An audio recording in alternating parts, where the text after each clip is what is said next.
One of the strongest reason kung bakit hindi ka masaya sa buhay mo at failure sa buhay mo kasi you blame your life to others. Lahat kasalanan ng iba except sarili mo. Vlog number 4 guys. Thank you sa lahat ng sumuporta nitong vlog 1, 2, 3. Ngayon po ang pag-uusapan natin, how to stop biktima mindset. Limitan ganyan tayo Kumbaga meron na sa atin na lagi na lang kasalanan mo to sisisi. Alam mo yun, saan hindi natin inaako na kasalanan natin. Lagi tayong sisisi yung nangyayari sa buhay natin. Kasalanan to ng ibang tao.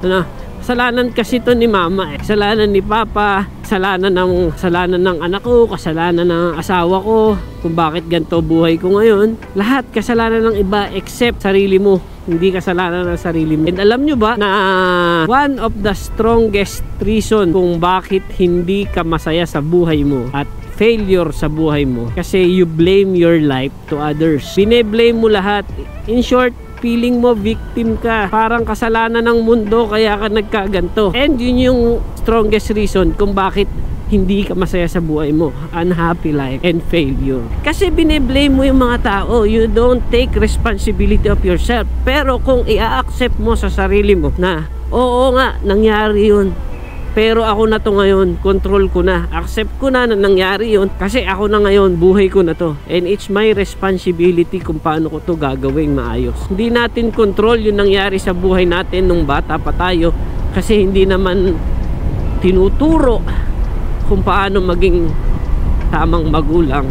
Wala namang school for that para maging yun yung alam nilang way para mapadama kung gaano ka nila kamahal, or yun yung way para disiplinahin ka. Sabi nga nila, blaming others kung ano nangyayari sa buhay mo, regardless kung anong age mo, matanda ka na o ano, pero kung nagbe-blame ka pa rin ng ibang tao sa nangyayari sa buhay mo, you're just a kid. And when you start to accept na it's your responsibility, it's your own, sarili mo na yung discarding to, sarili mo na yung magbabago sa buhay mo, sarili mo na yung i-accept mo na mali ka, and that's the time na mature ka na because you accept responsibility, right? And ayoko na mag-blame para maiba yung thinking mo. Kailangan mo akuin na ikaw yan. It's your own responsibility and kasalanan mo yon kung bakit ganyan ang buhay mo. Pag tinanggap mo yon sa sarili mo and you know the fact na it's your own responsibility, iba na yun. Iba na yung pressure nun. May control ka na sa buhay mo. Meaning may control ka na sa buhay mo. Medyo tumataas na yung laban mo sa buhay para maging confident ka. Parang ganun. Alam mo yun, na once you accept na your own responsibility para pasiyahin ang buhay mo, para gumanda ang buhay mo, para umalis ka dyan kung nasan ka man ngayon na hindi mo gusto, at inaccept mo na ikaw lang din ang magiging sagot para makaalis ka dyan, be ready kasi kaya mong gawin yun. Once you accept na ikaw yun at yun, hindi ka nag-blame ng ibang tao at hindi kasalanan ng ibang tao kundi ng sarili mo at may control ka dito, that's when the time na mag-start na lahat, mag-follow lahat ng gusto mo.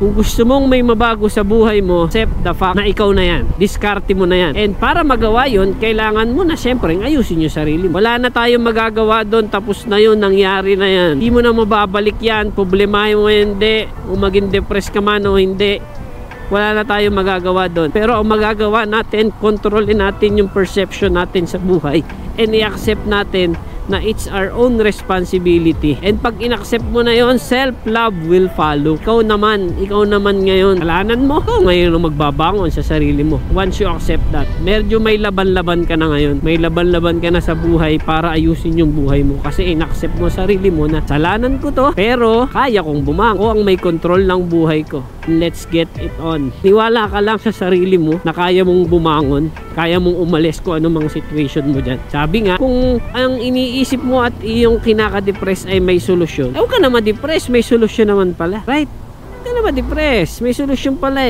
Pero kung walang solusyon, wala ka nang magagawa, andyan na yun, mas lalong wag ka nang ma-depress kasi wala namang solusyon.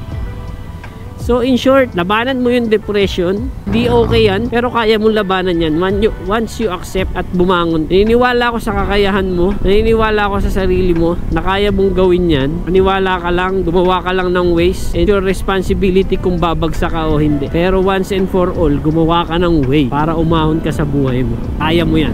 Yun lang, maraming salamat, Coach G here. And thank you again sa lahat ng sumusuporta at nagme-message sa akin na maganda raw yung content ko. Sobrang na-appreciate ko kayo, sobrang thankful ako kasi na-appreciate nyo yung ginagawa ko. Lang po, maraming salamat, Coach G here. Thank you again. Proud of you guys, and always remember that you are loved. Okay, bye-bye.